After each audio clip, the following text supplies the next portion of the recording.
오늘 출애굽기 23장은 우리가 하나님 백성 이스라엘과 또 하나님이 이제 시내산에서 맺는 언약에 기본적으로 우리가 이런 결혼 약속합니다, 이렇게 언약의 약속을 합니다 하는 그 약속 내용 20장부터 시작되는 그 모든 것에 이제 막을 내리는 장입니다. 그 다음 24장부터는 다시 언약을 체결하고 이제 식사를 하고 이런 내용들이 쭉 나오고요. 또 그 이후에는 거기에 있는 그 예식대로 이제 구체적으로 어떻게 해나가는지에 대한 내용들이 또 나옵니다. 그래서 연결되어 있는 것 같지만 실제로는 하나 끝나고 또 그 다음 사건이 있고 또 연결되는 내용입니다.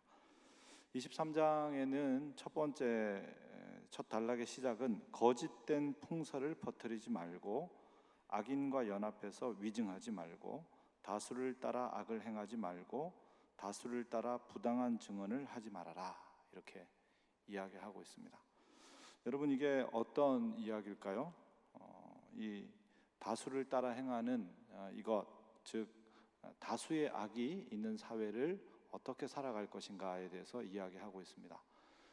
여러분, 우리가 그게 잘못됐다는 걸 알아도 다수가 그 일을 행하고 있으면 어떻게 됩니까?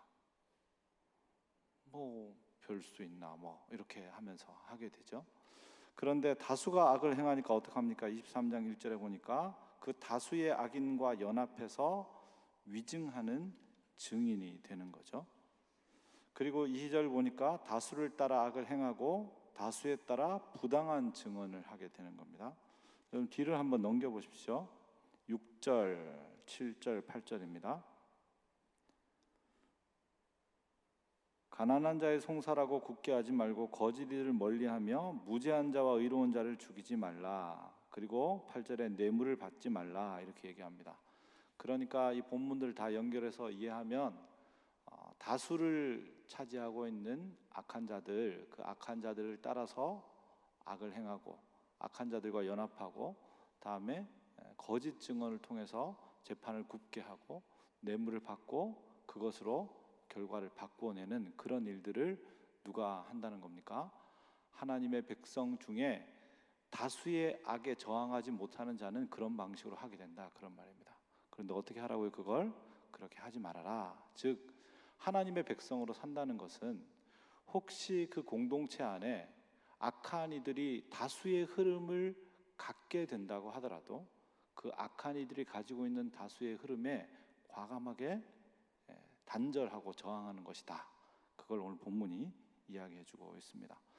여러분, 사실 히틀러가 독일인들의 강력한 지지를 받고 또 전쟁을 하고 그 다음에 그 유대인들을 그렇게 잔인하게 죽이고 이런 것들을 지지받았는데요.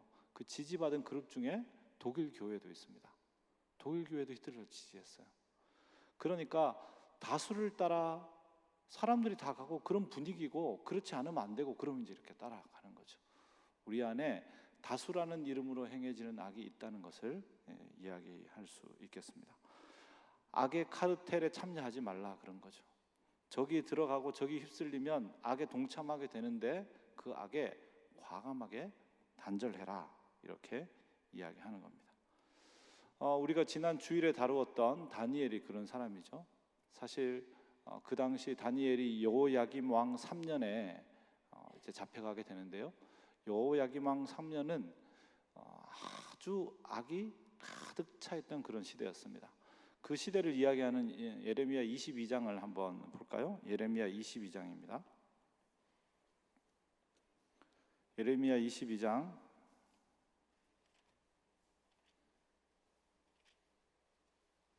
13절부터 17절인데요. 같이 한번 제가 한 절 여러분 한 절 읽어보겠습니다. 구약성경 1085면 예레미야 22장 13절부터 17절까지 말씀. 불의로 그 집을 세우며 부정하게 그 다락방을 지으며 자기의 이웃을 고용하고 그의 품삯을 주지 않은 자에게 화 있을진저.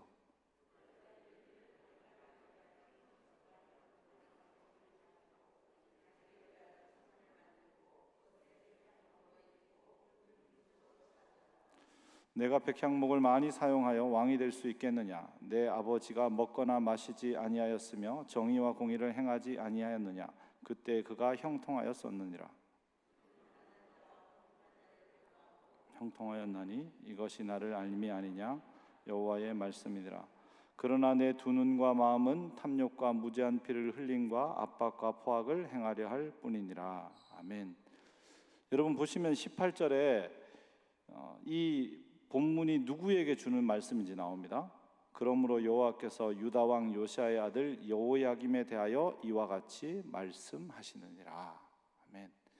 이 여호야김이 어떻게 했냐? 13절 보시면 불의로 집을 세우고 부정하게 하고, 다음에 이웃을 고용했는데 품삯은 주지 않고, 내 집과 다락방을 넓게 하겠다고 얘기하고 백향목으로 아름다운 왕궁을 만들고, 17절 보시면 탐욕과 무죄한 피를 흘리고 압박과 포악이 가득했던 왕이 여호야김 왕이었죠. 그런 왕의 시대에 그 왕의 실수로, 지도자의 실패로 나라를 잃어버리고 결국 붙잡히게 된 게 다니엘이었습니다. 그럼에도 불구하고 그가 믿음으로 하나님 앞에 뜻을 정했다. 우리가 지난 주일날 같이 말씀을 나누지 않았습니까? 여러분 그게 아주 중요합니다. 다수가 그렇게 따라간다고 해도, 다수의 분위기가 그쪽으로 치우쳐 간다고 해도, 다수의 사람들이 그 흐름 안에 간다고 해도, 과감하게 하나님의 백성은 지금 하나님 앞에서 내가 걸을 수 있는 길을 선택해 가는 것, 그게 아주 중요한 일이겠습니다. 사랑하는 여러분, 우리가 하나님 앞에서 우리가 이 땅 가운데 있는 그 악한 흐름 가운데 따라가지 않도록 그렇게 힘써야겠습니다. 그냥 조금만 있다 보면 남들 다 하니까 그러면서 따라가게 되거든요. 근데 남들 다 하니까가 아니라 하나님이 나에게 무엇을 말씀하시고 이것이 하나님이 기뻐하실 만한 것인가를 생각하고 또 걸음을 걷고 걸음을 걷는 것, 그것이 우리 안에 깊이 배어있는 영적인 습관이 되어야겠습니다. 그것이 바로 하나님의 백성으로 사는 것이다, 이렇게 말할 수 있겠습니다. 그 다음에 본문 보시면 3절 보십시오. 가난한 자의 송사라고 해서 편벽되이 두둔하지 말아라. 무조건적으로 가난한 자 편들지 말아라, 그런 말이죠. 또 본문 6절 보시면 너는 가난한 자의 송사라고 정의를 굽게 하지 말아라. 그러니까 다수를 차지하고 있는 힘 있는 자, 이 뇌물을 주고 이렇게 하려면 그 사람들은 다 어떤 사람들이겠어요? 사실은 부유한 사람들이겠죠, 그렇죠? 부유한 사람들인데 그 부유한 사람들의 것을 따라가지 말고, 그렇다고 가난한 자를, 가난하기 때문에 그 사람을 편들지도 말아라, 그렇게 이야기하는 거죠. 뭘 말하는 겁니까? 균형 있는 상태를 말하는 겁니다. 하나님께서 약자를 돌보시는 하나님이시기 때문에 늘 연약한 자에게 관심이 가 있지만, 그러나 연약한 자의 편, 강한 자의 편, 이렇게 편을 갈라서 서지 않고 하나님 앞에서 나는 그리스도의 편, 그리스도의 사람으로서 어떻게 그리스도를 따라갈까를 생각하고 살아가는 것, 그게 하나님의 백성이다, 이렇게 말하는 것이죠. 여러분, 성경에는 부자가 하나님의 나라에 들어갈 수 없다, 이런 표현도 있습니다, 그죠? 그런데 교회는 부자와 가난한 자가 함께 있는 곳입니다. 물론 부자 중에는 그냥 세속적인 부자가 아니라 이 성경에 나오는 루디아나 빌레몬이나 아리마대 요셉처럼 자신의 권위와 자신의 재산으로 하나님 나라와 그의 공동체를 위해 과감하게 사용하는 그런 경건한 부자들이 필요한 것이죠. 또 가난한 자들 중에는 자신의 것을 내어드려 주님을 따르는 그런 이들이 필요한 것이죠. 이렇게 부자와 가난한 자가 서로가 서로를 도우면서 함께 그리스도께로 이렇게 하나가 되어가는 곳, 그게 바로 교회라고 할 수 있습니다. 그래서 고린도후서 8장 9절부터 15절은 이렇게 이야기합니다. 9절부터 13절 같이 한번 볼까요? 신약성경 한번 찾아보십시오. 고린도후서 8장 9절에서 13절 스크린을 보셔도 됩니다. 그래도 성경 찾으시면 좋습니다. 고린도후서 3장 9절에서 13절, 저와 여러분이 같이 한 절씩 읽겠습니다. 우리 주 예수 그리스도의 은혜를 너희가 알거니와 부요하신 자로서 너희를 위하여 가난하게 되심은 그의 가난함을 인하여 너희로 부요케 하려 하심이니라. 이 일에 내가 뜻만 보이노니 이것은 너희에게 유익함이라. 너희가 1년 전에 행하기를 먼저 시작할 뿐 아니라 원하기도 하였은즉 이제는 행하기를 성취할지니 마음에 원하던 것 같이 성취하되 있는 대로 하라. 할 마음만 있으면 있는 대로 받으실 터이요 없는 것을 받지 아니하시리라. 같이 읽습니다. 이는 다른 사람들은 평안하게 하고 너희는 공고하게 하려는 것이 아니요 평균케 하려 함이니. 아멘. 지금 고린도 후서에는 이제 이 연보하는 것에 대해서 형편이 어려운 교회를 돕는 일에 대해서 설명하면서 1년 전에 준비한 예루살렘 교회를 위한 그 헌금을 준비하도록 이렇게 이야기하면서 그것을 하는 것이 그리스도가 자신이 가난하게 됨으로 우리를 부유하게 하신 그 길을 따라가는 것이다. 그렇게 설명하고 있습니다.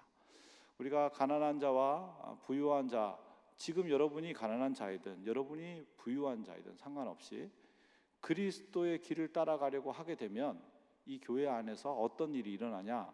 평균케 되는 일이 일어난다, 그런 말이죠. 그리고 그 평균케 되는 일을 통해서 하나님의 공동체가 서로가 서로를 귀히 여기고 한 형제로 대하는 것을 경험하게 되는 거죠. 이스라엘 안에도 끊임없이 빈부의 격차가 있어 왔죠. 여러분, 사실은 사람과 사람 사이에 차이가 없을 수 없고 그 차이는 어떤 것에든 어떤 격차를 만들어낼 수밖에 없죠.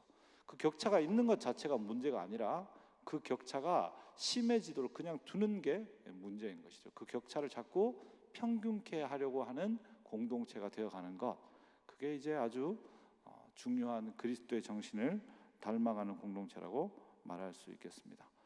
우리가 다수의 횡포에 따라서 휩쓸려 가도 안 되겠지만 소수의 어떤 사람의 왜곡된 시선에 또 편향되어서도 안 되겠습니다. 다수든 소수든 사람들의 생각과 그룹을 따라가는 것이 아니라 우리 안에 일하시는 그리스도를 늘 생각함으로써 이 율법의 근원 정신인 그리스도를 따라가는 그것이 우리에게 주어진 사명이다, 이렇게 말할 수 있겠습니다. 자, 그 다음에 우리 다시 출애굽기 23장 본문으로 돌아가서 1절부터 10절까지 쭉 주어지고 있는 9절까지 쭉 주어지고 있는 이 가르침 중에 전체적으로는 가난한 자와 부자 사이에 있는 이 거짓 증언의 문제, 거짓 증거하지 말아라, 이 문제를 다루고 있는데 그 사이에 그거가 조금 다른 얘기가 하나 들어 있습니다. 여러분 4절 보십시오. 원수의 길 잃은 소나 나귀를 보고는 어떻게 하라고요? 네, 원수의 잃어버린 짐승을 돌려주어라. 그 다음에 5절, 만약 그 원수의 나귀가 탈진해서 쓰러지면 어떻게 하라고요? 네, 그럼 어우 잘 됐다 그러고 그냥 가는 게 아니라 그 짐 다 들어올려서 그 짐승도 살리고 원수의 짐도 잘 되게 해주라, 그렇게 이야기하는 거죠. 탈진한 짐승을 어떻게 도와줄지에 대해서 이야기하고 있습니다. 4절 5절은 원수 사랑에 대해서 얘기하고 있죠. 9절을 한번 보십시오. 9절은 이방 나그네를 압제하지 말아라. 네가 애굽 땅에서 나그네 되어서 나그네 사정을 안다, 이렇게 이야기합니다. 여러분, 거짓 증거하지 않는 삶에 대해서 설명하면서 그 사이에 이웃을 사랑하는, 원수를 사랑하는 그 원수 사랑의 본문이 들어있고 또 그 뒤에는 이방 나그네를 사랑하는 내용이 들어있습니다. 여러분, 서로 연결되어 있는 것처럼 보이지 않는 이 내용들이 왜 이렇게 한 묶음 안에 들어있을까요? 여러분, 사실은 거짓 증거하는 삶이라는 것은 뭘 말하는 겁니까? 지금 다수의 힘을 따라서 뇌물을 주면서 그 송사가 삐뚤어지게 하지 말아라, 그렇게 이야기하는 거잖아요. 근데 다수의 세력을 가질 수 있는 사람들은 대부분 힘이 있는 사람들이죠. 힘이 있으니까 뇌물도 주고, 힘이 있으니까 야, 너 그렇게 말하지 말고 이렇게 말해, 이렇게 할 거 아니겠어요? 그러면 그 다수에 대해서 송사를 제기한 사람은 어떤 사람이겠습니까? 힘 없는 약자겠죠. 근데 힘 없는 약자가 왜 송사를 제기할까요? 여러분, 일반적으로 재판하려고 그러면 뭐가 들어요? 비용이 들죠. 지고 나면 엄청난 손해가 발생하죠.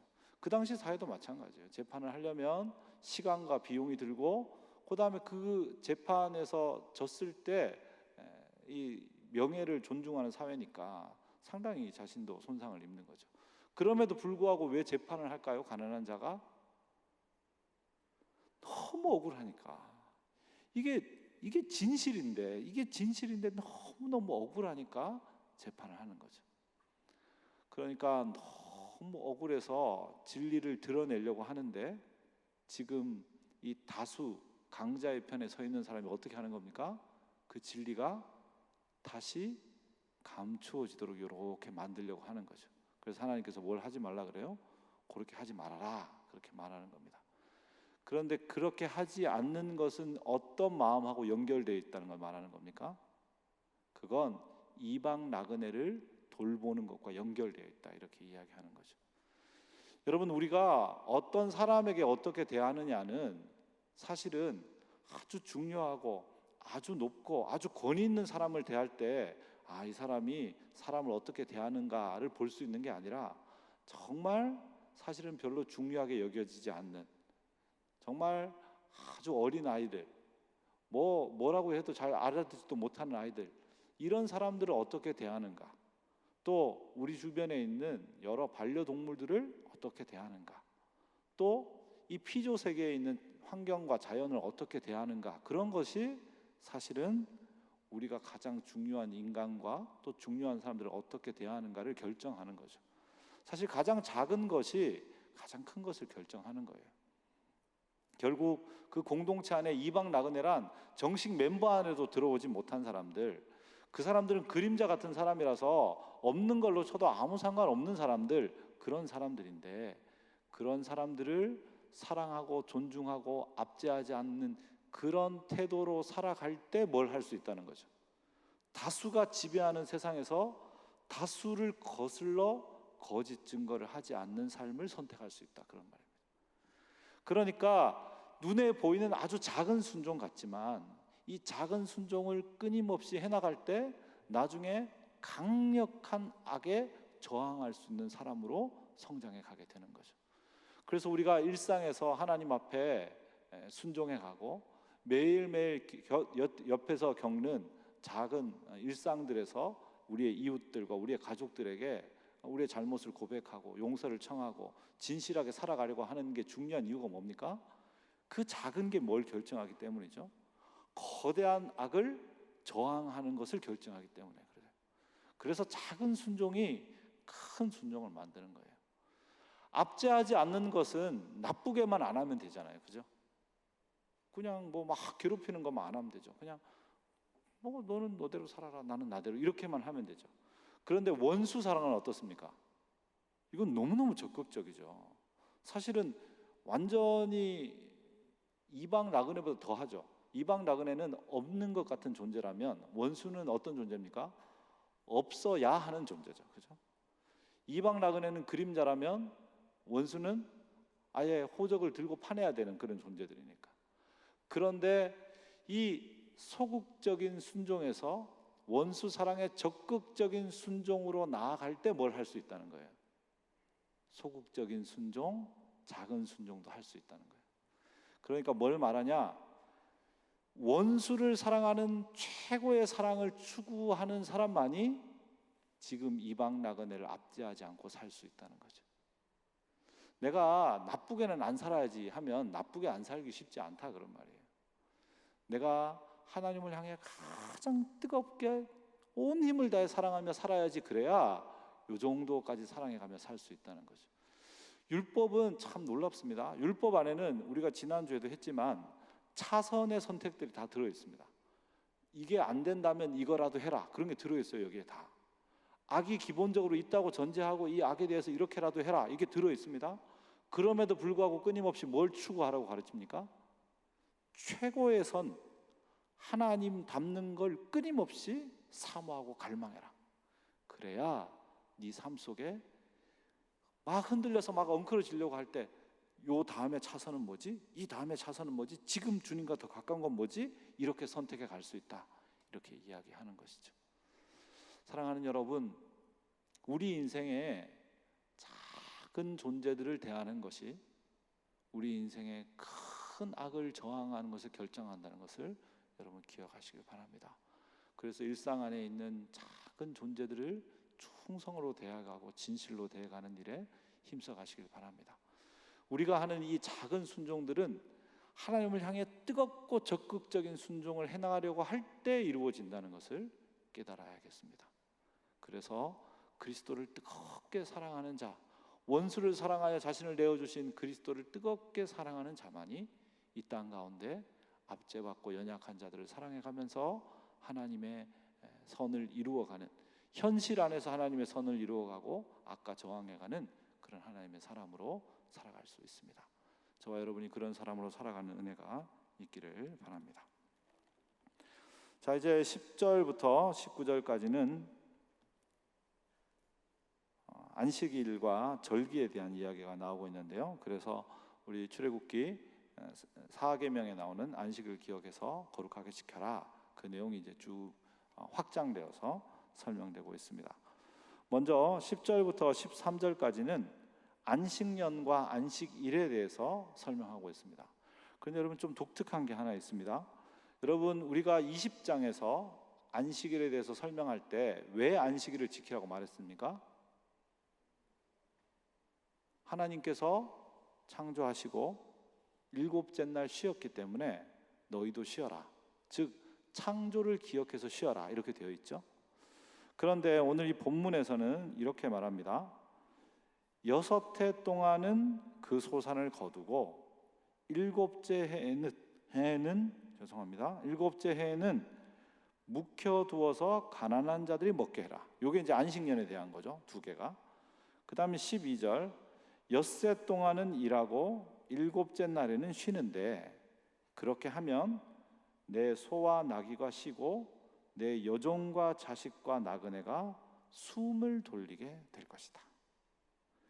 자, 여기 안식년과 안식일에 대한 설명은 조금 앞에 있는 내용과 다릅니다. 그러니까 목적이 하나님이 너를 창조했으니까 그 창조를 기억하면서 그렇게 살아가라 그랬다면, 여기에서는 네가 경작하는 그 땅이 6년간은 너에게 소산을 줄 것인데 네가 그 소산을 거둘 권리가 있는데 7년 때는 너한테 권리가 없다.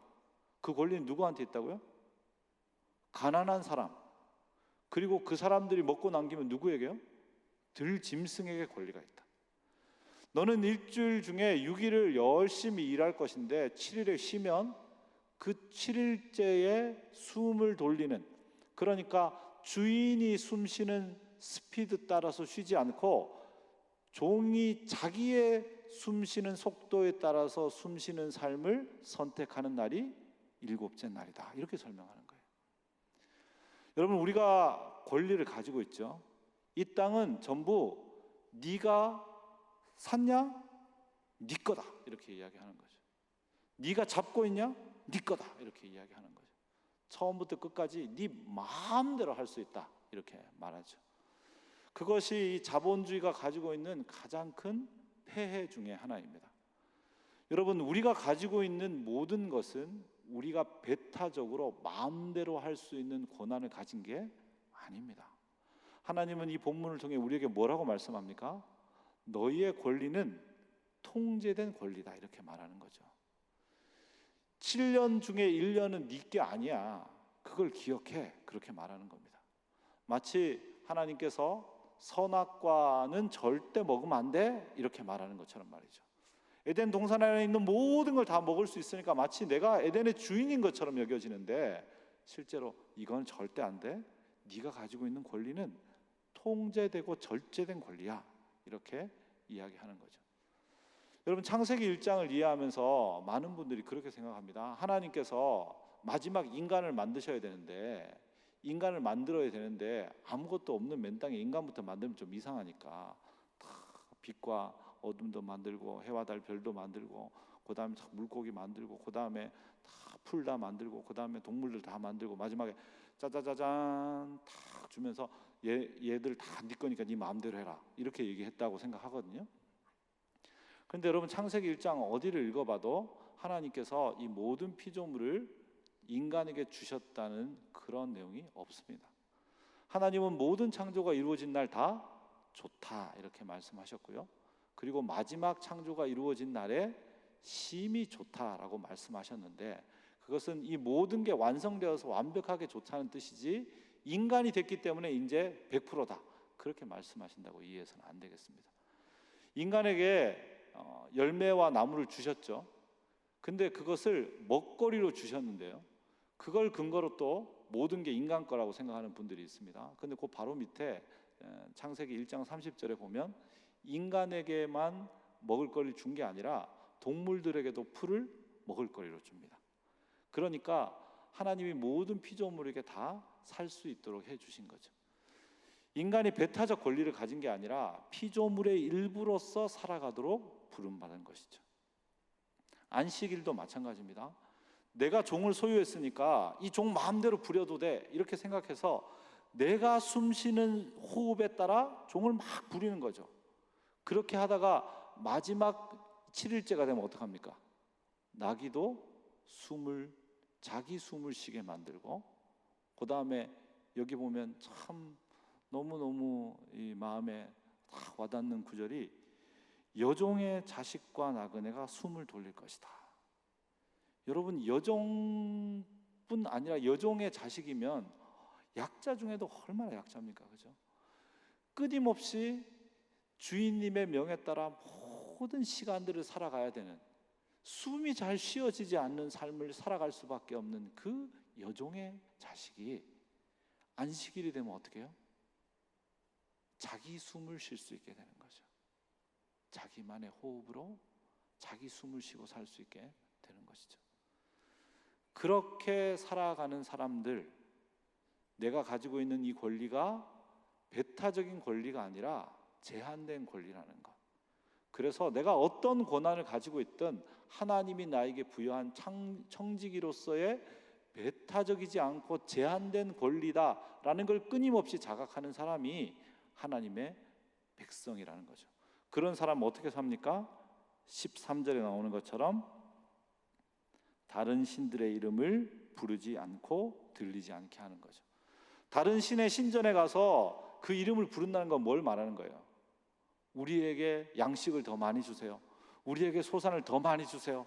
우리 종들이 더 많이 일하게 해주세요. 우리가 올해도 경작하고 7년째도 경작하고 계속 경작하게 해주세요. 그렇게 이야기해서 너무너무 많은 소유와 축적으로 나를 배부리려고 하려고 하는 걸 안 한다, 그런 말이죠. 왜요? 나에게 주어진 권리가 아니라 하나님의 공동체 안에 제한된 권리라는 것을 인정하며 살기 때문에 그런 삶을 추구해 가지 않는다는 거죠. 자기 밑에 있는 종을 자신만의 호흡으로 몰아가지 않는다는 거죠.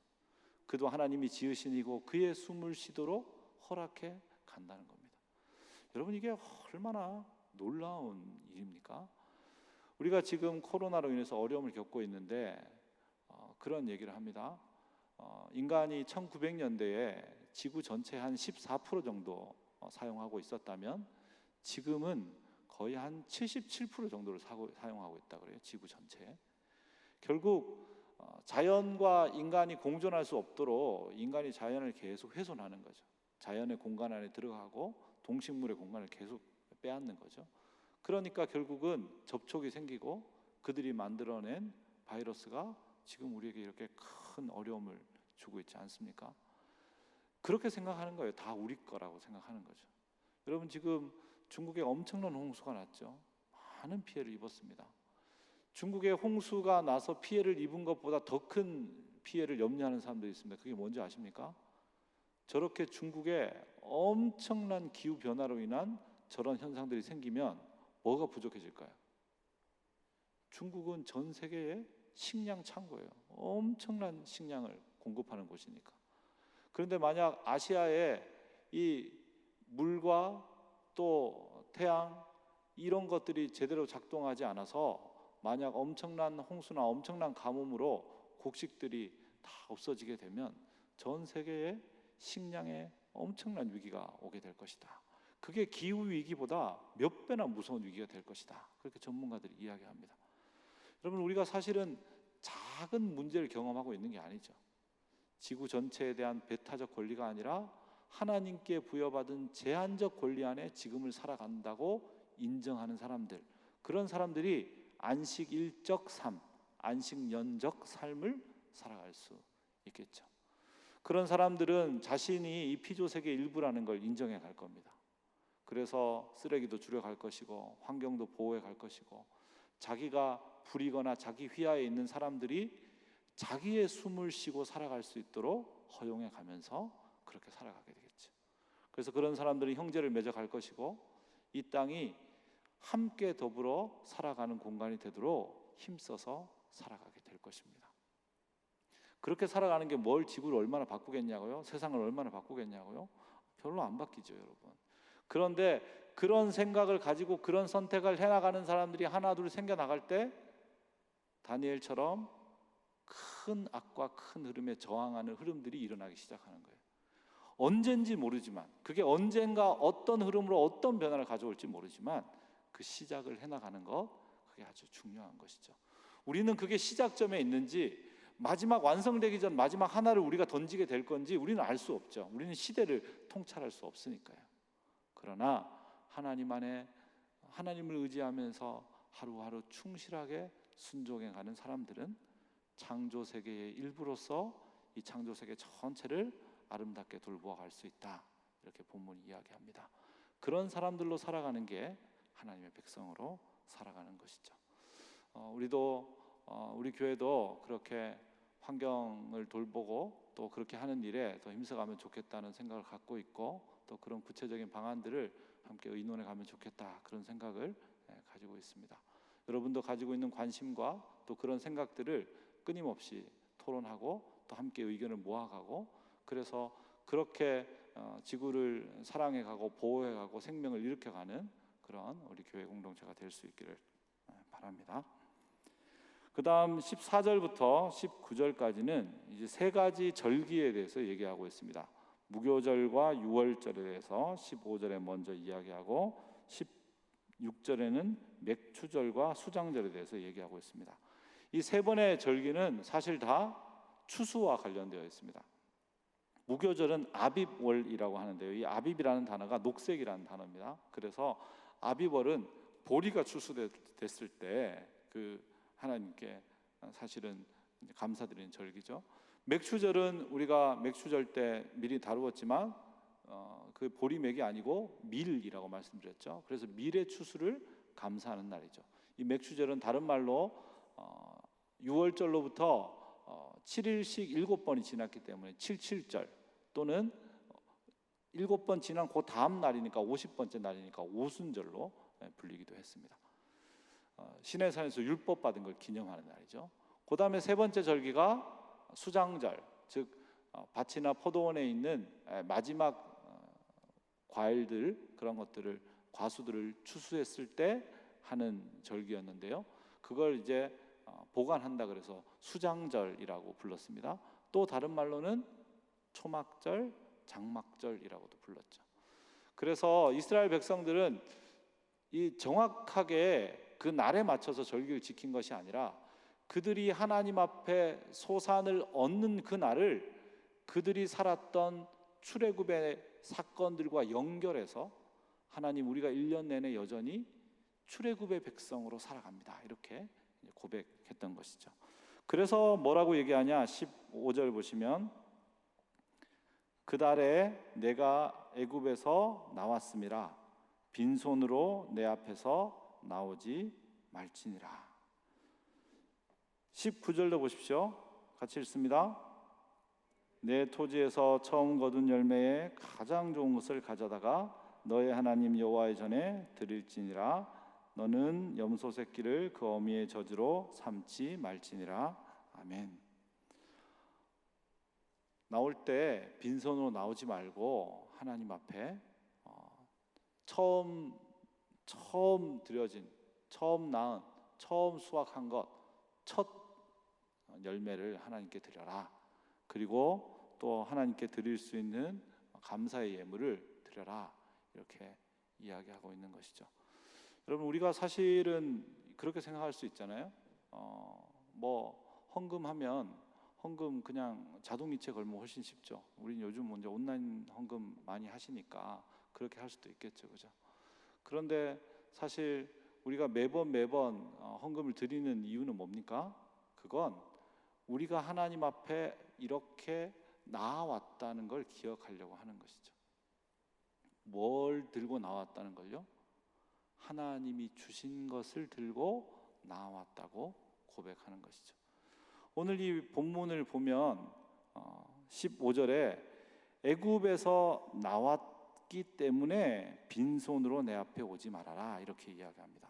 그러니까 하나님이 그 예물이 필요하고 물건이 필요해서 뭘 가져오라고 하는 게 아니고 뭘 기억하라고요? 애굽에서는 빈손으로 나왔는데 어떻게 내 손에 이게 있는 것인가를 기억하라고 하는 거죠.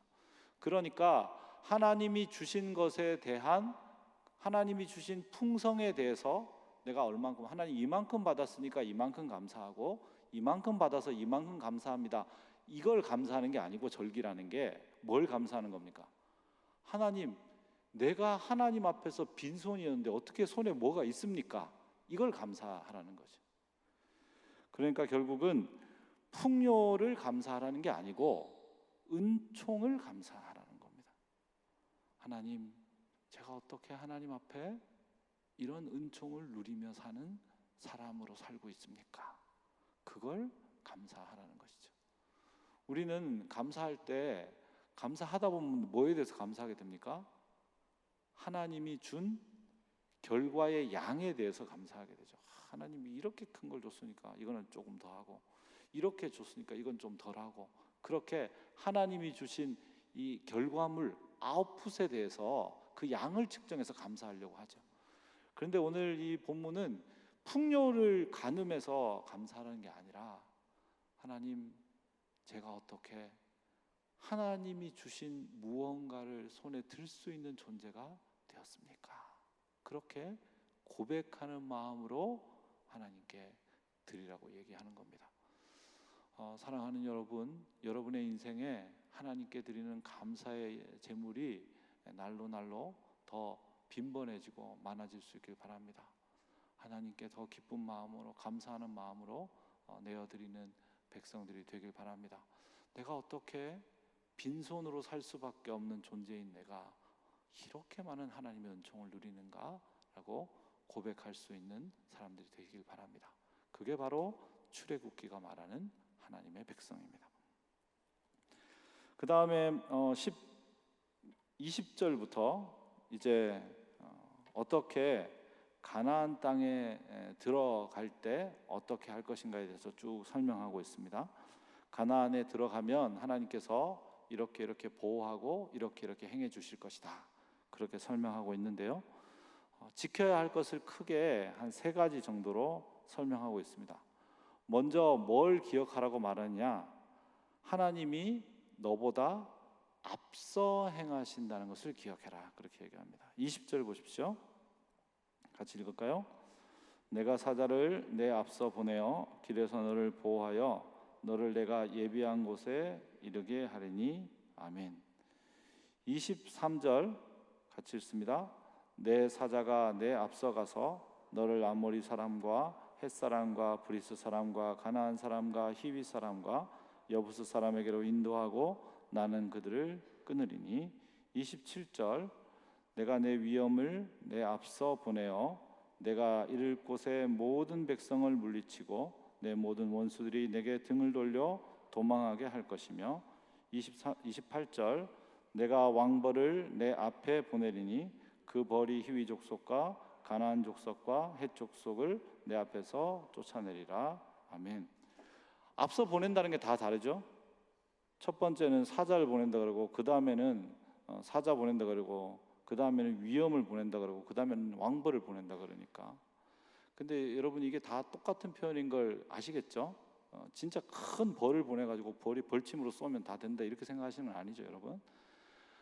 결국 하나님께서 앞서 행하신다, 그걸 믿어라, 그런 말이죠. 이들은 청동기 문화, 가나안은 철기 문화인데 우리가 거기 가서 그 사람들 정복할 수 있다는 걸 어떻게 믿을 수 있냔 말이죠. 믿을 수 없죠. 믿을 수 없는데 하나님이 앞서 행하신다는 것을 믿고 그렇게 가라, 이렇게 이야기하는 거죠. 두 번째는 하나님이 앞서 행하신다는 것을 믿는다면 어떻게 하라는 겁니까? 21절 보면 그의 목소리를 청종하고 노엽게 하지 말아라. 22절 그의 목소리를 청종해라.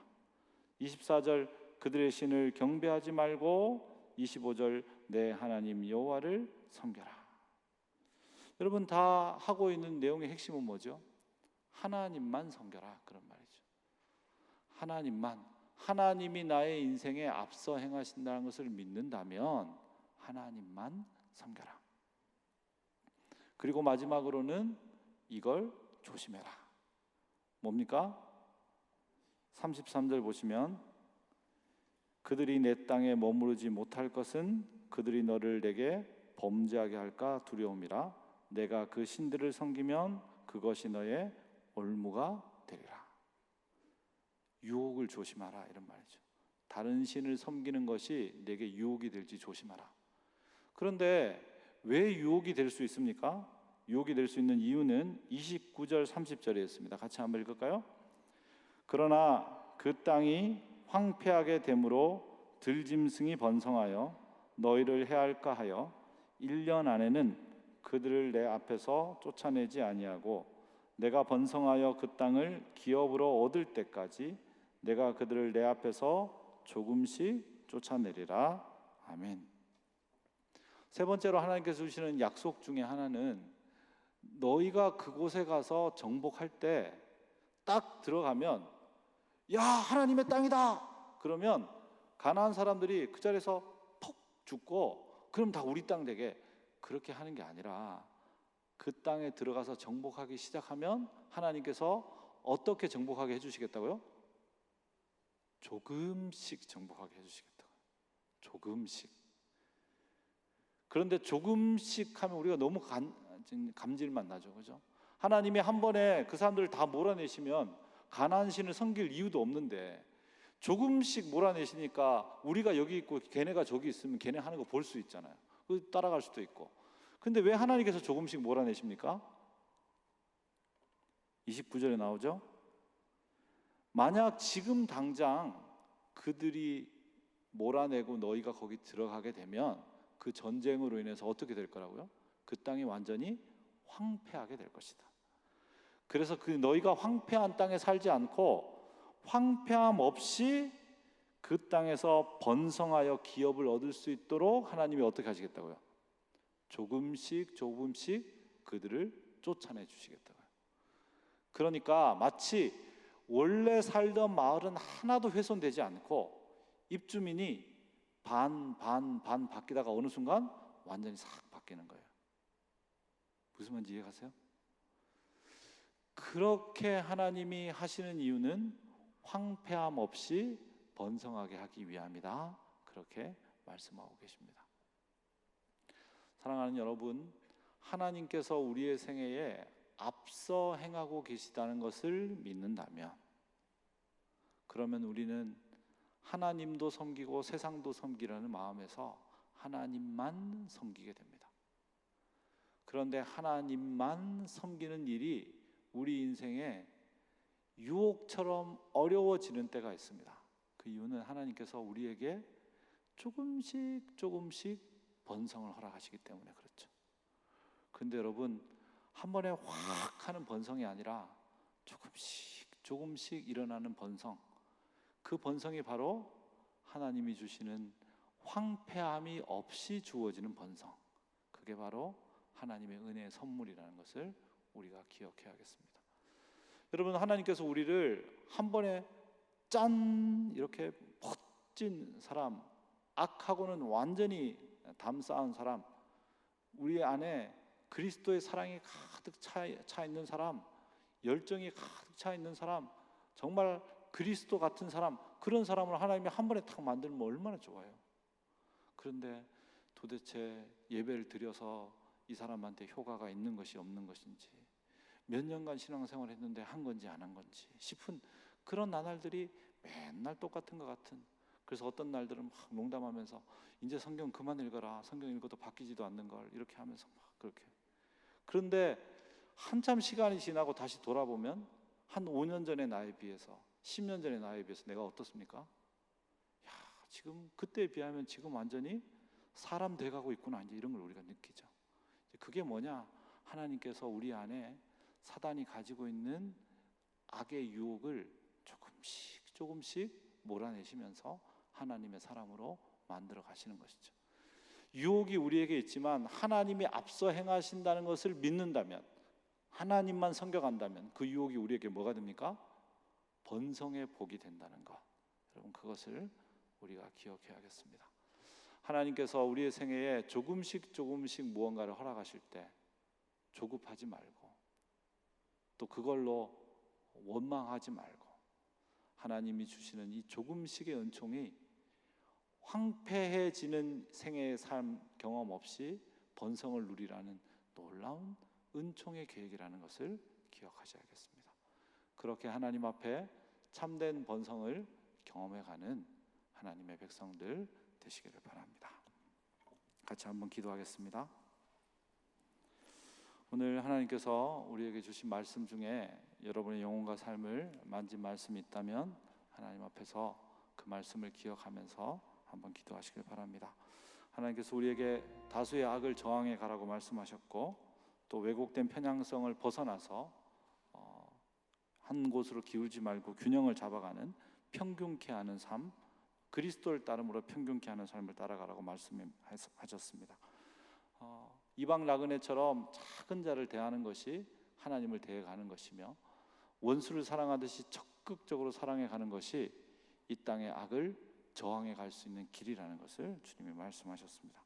우리에게 가지고 있는 권리가 제한되어 있다는 사실, 그걸 기억할 때 우리는 샬롬을 누리며 살아갈 수 있다고 주님 말씀해 주셨고, 얼마나 풍요를 누리는가가 아니라 얼마나 은총을 기억하는가가 우리 생애의 감사를 결정한다고 주님이 말씀해 주셨습니다. 마지막으로 매일 조금씩 하나님이 주시는 내어 쫓게 하는 그 은총이 바로 황폐함 없이 주어지는 번성의 놀라운 선물이라는 것을 기억하고 앞서 행하시는 하나님을 신뢰하라 말씀하셨습니다. 오늘 말씀 중에 우리의 영혼에 부딪혀오는 말씀 붙들고 하나님 앞에 한번 기도합니다. 하나님 아버지, 우리에게 하나님 앞에 엎드려 기도하고 말씀을 들을 수 있도록 해주심을 감사합니다. 하나님, 늘 일상인 것 같고 늘 돌아오는 수요일인 것 같지만, 하나님, 빈손 들고 태어난 우리가 어떻게 우리 손에 이렇게 아름다운 예배당에 이렇게 좋은 하나님의 백성들과 이렇게 함께 놀라운 은총의 말씀을 듣고 우리가 누구이며 우리가 어디를 살아가며 우리가 어떻게 출애굽의 백성으로 부름받았는지를 알 수 있겠습니까? 하나님, 그 은혜와 감격이 우리의 생애 속에 그치지 않게 도와주십시오. 하나님, 이 세상에 있는 그 어떤 악도, 그 모든 사람들이 다 몰려가는 것 같은 그런 다수의 악도 우리의 영혼과 삶을 흔들지 못하게 도와주십시오. 하나님, 그 악의 위세에 거짓을 행하고 그 악의 위세에 마음이 흔들리고 그 악의 존재들과 영적인 카르텔을 맺고 그래서 완전히 피폐해져가는 그런 사람으로 사는 것이 아니라, 하나님, 10대의 인생에 그 악으로 말미암는 엄청난 피폐함을 온몸으로 받아냈지만 하나님을 사랑하고 뜻을 정했던 다니엘처럼 이 시대의 다수의 악에 저항해 가면서 하나님이 나에게 베풀어 주신 제한된 권리 안에서 온 힘을 다해 이 땅의 사람들이 자기 숨을 쉬고 살아갈 수 있도록 만들어가는 그런 하나님의 사람들로 살게 하여 주시옵소서. 하나님 아버지, 오늘 말씀을 통해 주신 은혜를 붙들고 이 땅과 코로나로 아파하는 온 세계와 또 선교지와 또 고통받는 우리의 환우들과 어려움 중에 있는 형제 자매들을 위해서 기도했습니다. 하나님, 우리가 그들을 돕고 그들을 섬기지만 하나님, 그들의 인생 가운데 그들이 소망을 품고 견딜 수 있도록 도와주시고, 하나님, 교회를 세우신 주님의 뜻을 깨달아 그들을 참된 교회로 함께 일구어가며 또 복된 교회를 더 복되게 세워가는 주의 사람들 되게 하여 주시옵소서. 우리 구주 예수 그리스도 이름으로 기도드립니다. 아멘.